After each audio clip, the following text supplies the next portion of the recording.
มาพี่น้องลุ้นนำกันเนาะว่ามื้อนี้จะรอดหรือบ่เนาะทางนี้ก็เป็นดงพีมหาศักดิ์เนาะถ้าเกิดว่าไฟน่ะลามไปพุ่นก็บ่าวแถวบ้านนอกก็สิได้ถูกปรับไม้เนาะควายตัวหนึ่งเนาะถ้าลามไปฟังฟี่น่ะจะเป็นสวนกล้วยของคนไทยบ้านเนาะกว้างเนาะประมาณ2หรือ3เฮกตาร์เนาะสวนกล้วยอยู่เทิงนี่เนาะมีแต่กล้วยบางงามๆถ้าเกิดว่าไม้ฮอดกล้วยเพิ่นนี่ก็คือบ่าวแถวบ้านนอกจะถูกปรับไม้คือเก่าเนาะพี่น้อง ติดบ่โอ้ไม่ดีขนาดเนาะเพราะว่าไม้มันแห้งเลยไม่ไหวทุกคนหนีก่อนเอ้ยไฟมาแรงเกินโอ้เอ้ยรอดบ่มือนี้ฮู้อืมโคตรแห้งเลยเนาะ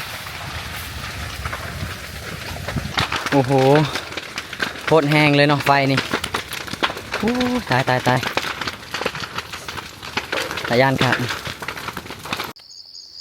สบายดีพ่อแม่พี่น้องเบิร์ดสุคนมื้อนี้ก็มาพอกับ2 YouTube บ่าวไทยบ้านนอกเผาบรูคือเก่าเด้อพี่น้องมื้อนี้บ่าวไทยบ้านนอกก็สิพาพี่น้องทุกคนเนาะออกไห้ออกสวนคือเก่าเนาะพี่น้องมื้อนี้น่ะบ่าวไทยบ้านนอกสิพาพี่น้องไปจูดไห้ของบ่าวไทยบ้านนอกเนาะเพราะว่าบ่าวไทยบ้านนอกทางหึ่งแล้วด้นแล้วเนาะคือแบบไม้ที่เฮาทางนะคือแบบมันแห้งหมดแล้วเนาะพี่น้องแล้วก็ยามแล้ง ก็สิมีการฝนตกน้ำแน่เนาะอากาศเนาะเฮาก็เลยต้องเฝ้าจูดเนาะเฮาจูดไว้ถ้าเกิดว่าฝนตกแห้งหรือว่าฝนตกหนักๆเนาะเฮาก็สิได้ซักข้าวเลยเนาะพี่น้องไปดีทุกคน ไปใส่ก็ไปเที่ยวหาย เที่ยวไฮเนาะแม่นไปเฮ็ดไปโบท็อกหน้าให้มันแดง ให้มันขาวขึ้น มื้อนี้น่ะพาเซาตีไปจูดไห้เด้อพี่น้องเนาะคักและมื้อนี้เนาะเดี๋ยวบ่าวทบ้านนอกสิพาพี่น้องไปเบิ่งเนาะไห้ของเซาตีน่ะกว้างส่ำใดเนาะ นี่คือบรรยากาศตอนเช้าเนาะอันนี้คือไห้ของสาวตีเด้อพี่น้องเบิ่งเนาะแต่พี่ฮอดพูเนาะพี่น้องเบิ่งในกล้องนี่คือว่ากว้างเนาะแต่ว่าตัวจริงแม่นบ่ได้กว้างเด้อพี่น้องเป็นไห้ที่แบบน้อยๆเนาะและทางพี่ป่าดงดิบนี่แม่นพี่ดงพี่มหาศักดิ์ของหมู่บ้านเนาะและมื้อนี้นะบ่าวทบานนอกกับสาวตีสิไปปัดเนาะเฮาเพื่อต้านทานไฟบ่ให้มัน ลามไปพี่ดงพาสักเนาะถ้าเกิดว่าลามไปพุ่นนะเฮาก็สิได้เสียหมูเสียถึไก่กเสียเป็ดปรับไม้เนาะพี่น้องถ้าเกิดว่าไฟนะไหม้ไปหอดพุ่นลามไปหอดพุ่นเนาะแล้วมื้อนี้เฮาก็สิมาปัดไปทางพุ่นไว้เนาะโอ้เฮาทางปะไว้นี่ก็ประมาณอยู่2 เดือนเนาะพี่น้องอันนี้เนาะประมาณ2 เดือนหรือว่าเดือนปลายนี่เนาะประมาณนี้แหละเฮาปะตั้งแต่ทางนี่เนาะคือแบบใบไม้ก็มันล้นหมดแล้วเนาะมันแห้งหมดแล้วเนาะตอนนี้นะ พาคนงามมาจูดไห้เนาะจะได้งามขึ้นกว่าเก่านี่แหละพี่น้องเนาะวิถีชีวิตของบ่าวไทยบ้านนอกเนาะในแต่ละมือเนาะกะว่างๆกะได้ไปเฮ็ดคลิปเนาะพี่น้องส่วนหลายกะที่บ่ได้ปล่อยคลิปก็คือออกไปไห้ไปสวนเนาะเมื่อวานนี่กะไปปลูกมันเนาะพี่น้องโอ้ยเมื่อยคักเนาะอากาศร้อนมันก็ตายเบิดเนาะโอ้FC บางคนก็เว้าว่าโอ้สุมเจ้านะทางไห้เนาะเฮ็ดให้อากาศเป็นพิษเป็นหยัง ก็คือเป็นทางเดียวเนาะอยู่ในเขตนี่เนาะอยู่ตามภูตามพาก็ต้องเฮ็ดไห้ปลูกข้าวจังสิได้กินเนาะพี่น้องเนาะวิถีชีวิตคนทุกข์คนยากก็สิประมาณนี้แหละเนาะกะพ่อแม่พาเฮ็ดตั้งแต่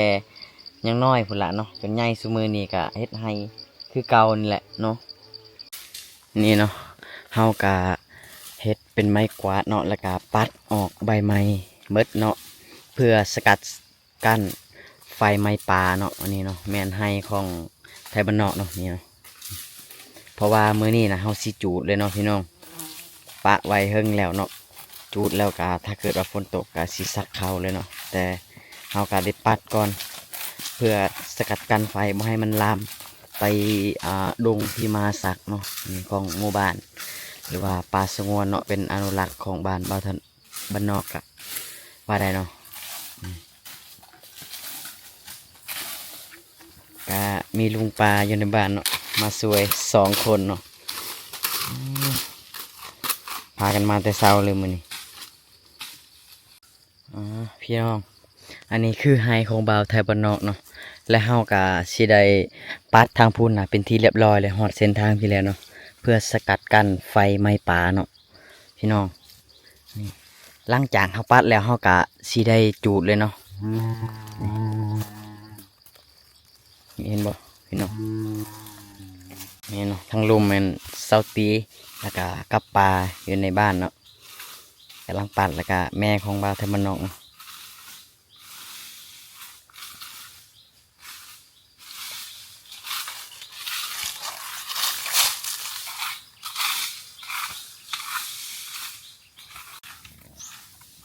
อันนี้นะ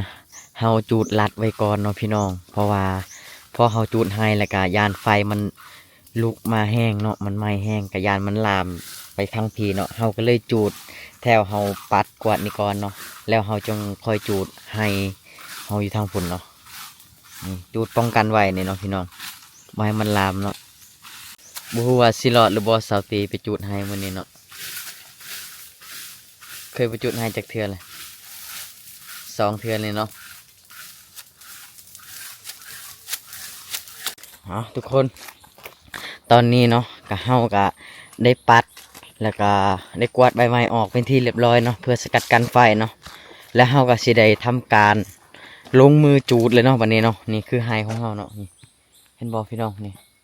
แล้วเฮาก็สิเลาะจูดพุ่นแต่ลุมพุ่นเนาะขึ้นมาถึงเนาะไปทุกคนสู้ไปนำกันเนาะขอกำลังใจหน่อยเด้อพี่น้องคนสู้ชีวิตจังบ่าวไทยบ้านนอกเนาะถ้าเกิดว่าบ่เฮ็ดกะบ่มีกินอีหลีเด้อพี่น้องเลยทุกคนมาพี่น้องลุ้นนำกันเนาะว่ามื้อนี้จะรอดหรือบ่เนาะทางนี้ก็เป็นดงพีมหาศักดิ์เนาะถ้าเกิดว่าไฟน่ะลามไปพุ่นกะบ่าวแถวบ้านนอกก็สิได้ถูกปรับไม้เนาะควายตัวหนึ่งเนาะถ้าลามไปพังฟี่น่ะจะเป็นสวนกล้วยของคนไทยบ้านเนาะกว้างเนาะประมาณ2 หรือ 3 เฮกตาร์เนาะสวนกล้วยอยู่เทิงนี่เนาะมีแต่กล้วยบางงามๆถ้าเกิดว่าไม้หอดกล้วยเพิ่นนี่ก็คือบ่าวแถวบ้านนอก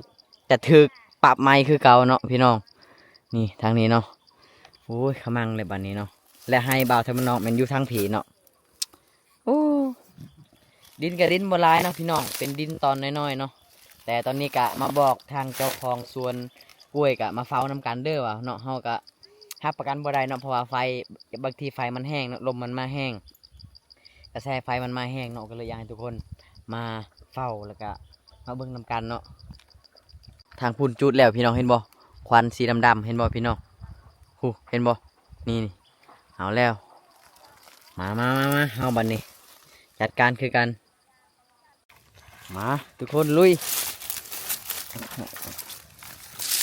นะฮะนี่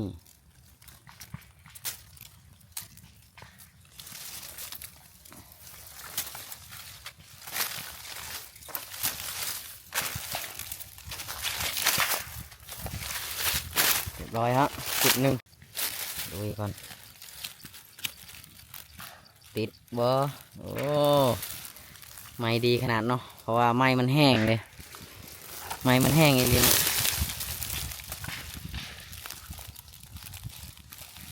เริ่มแล้วพี่น้องพุ่นทางพุ่นเนาะโอ้ยหลอดบ่เนาะเบิ่ง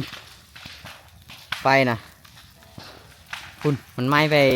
แคมปลาใหญ่พุ่นแล้วเนาะโอ้โห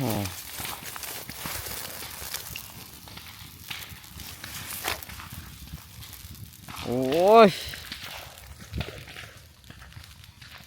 มาพี่น้องโอ้หลอดบ่เนาะมือดูเลยฮะตรงนี้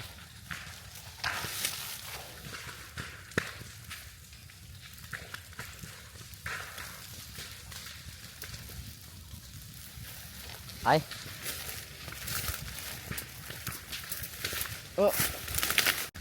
มาแล้วทุกคน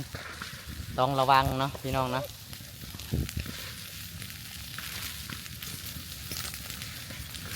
กำลังมาให้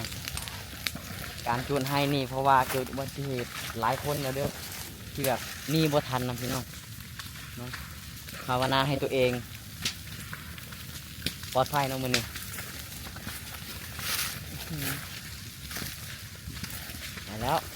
มาแล้วพี่น้อง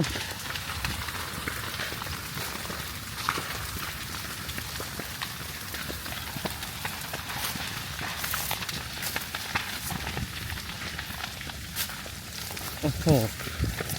ไฟข้นแห้งเลยเนาะโอ้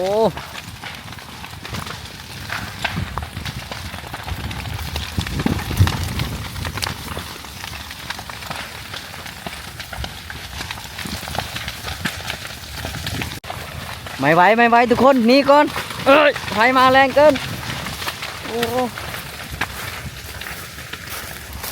โอ้ปบก่อนเนาะเพราะว่าไฟมาแห้งอีหลีเนาะเราต้องปบก่อนโอ้ยรอดบอมือนี้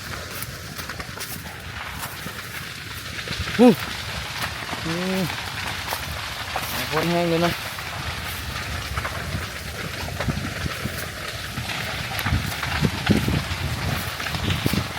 สาธุอย่าล่ามไปปลาดงใหญ่นะเด้อขอให้หลุดพ้นเด้อโอ้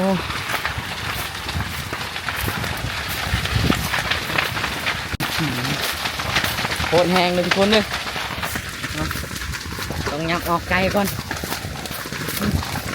ใส่มาแห้งอีหลีข้างล่างนี่เนาะ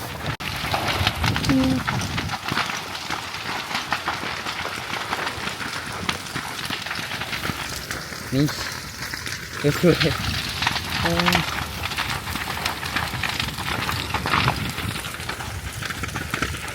พี่น้องวิถีชีวิตของชนเผ่าบรูเนาะที่อาศัยแถวภูดอยภูผาผาดงเนาะดูแล้วถ้าฝนตกก็สิได้ซักให้เลยเนาะพี่น้องซักเข้าเนาะเบิ่งไฟเนาะทะยานครับ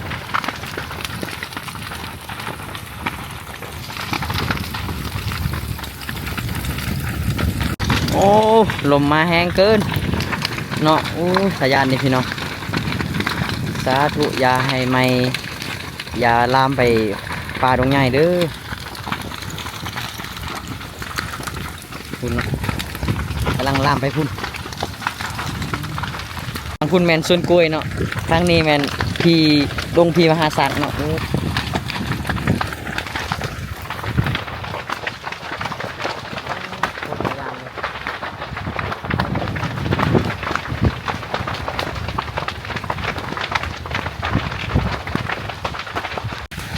ตัวดีเนาะนี่เนาะเจ้าของสวนมะกล้วยมานำเนาะคันเพิ่นบ่มานี่เสร็จแล้วเฮาเนาะกะโทรบอกคนอยู่เนาะเอาไปเฝ้านำกันเด้อถ้าเกิดไฟมันลามเฮากะจักเสียบผิดชอบจังไดเนาะเพิ่นก็มาเฝ้านำบ่าวไทยบ้านนอกเนาะโอ้สายไฟแรงเกินรอดบ่เนาะพี่น้องอย่าลามไปไกลเด้อแต่ทางพุ่นเฮาก็ได้ฟัดเป็นที่เรียบร้อยแล้วพี่น้องทางพุ่นก็จูดคือกันเนาะผู้กระแสไฟโคตรแห้งเลยเนาะกระแสไฟกำลังมาพอดีเนาะเพราะว่าลมพัดขึ้นเนาะ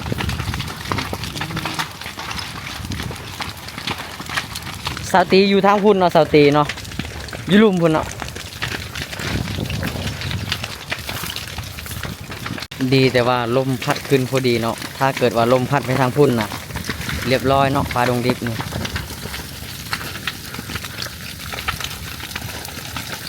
พูดมองไม่ดีกับไม่ดีอีลีเนาะมองบ่ไม่กับบ่ไม่เลยจักจังไดเนาะบาดนี้ปวดแหงเลยพี่น้องตะย่านข้างเนาะ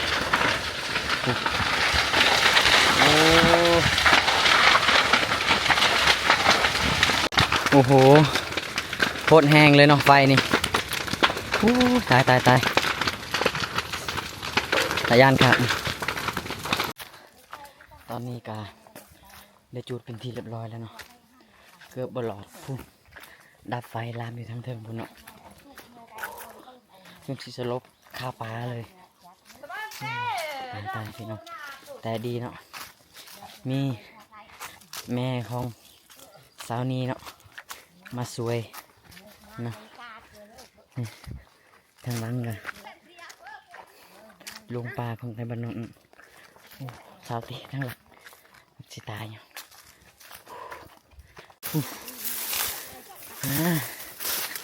เรียบร้อยเนาะบันมาให้เรียบร้อยเลยโอ้นี่ไม่แน่บ่ไม่แน่เนาะ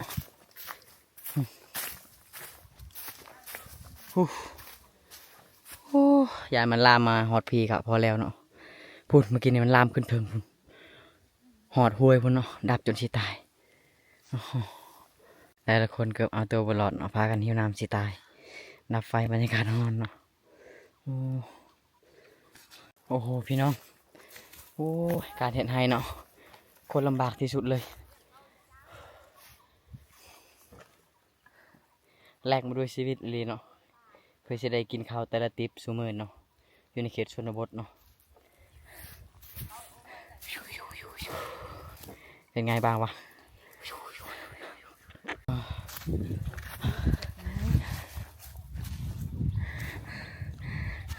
ดูข้างในเลยเนี่ยเอ้ย รู้สึกยังไงบ้าง แม่กล้าเอาใจเอ็ดก็อยากมารู้นะกล้าโอ้อย่าไฟโอ้โอ้ในยิ่งในกล้วยตากดงไทรเนี่ยเต้นไปแล้ว ไปกลับอันนี้โอ้สิตายเลยบอกไปฮอน